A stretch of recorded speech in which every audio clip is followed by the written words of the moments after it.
Det er alarmcentralen. Jeg har kørt ud i cykel og slået mit knæ. Lige på linje.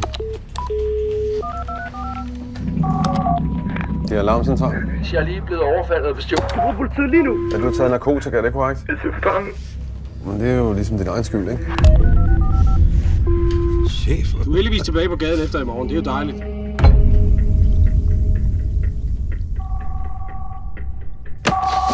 Det ringer.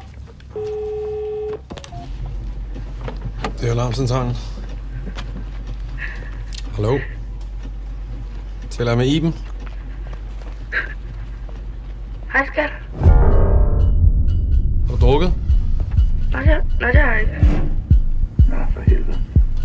Hvem er du sammen med? Iben ved personen, du er sammen med, du har ringet 112. Nej. Er du blevet bortført? Ja. Iben? Hvem er det? I skal ikke blande jer. Kommer mor nogensinde hjem? Jeg er fra politiet. I er vogtere. En, der har brug for os. Det er ikke din opgave, det her. Kør efter. Han blikker af. Han er ved at køre motorvejen. Han må se dig. Jeg talte en 6-årig pige, der sidder alene hjemme. Jeg har lovet hende, at hendes mor kommer hjem. Så stopper du.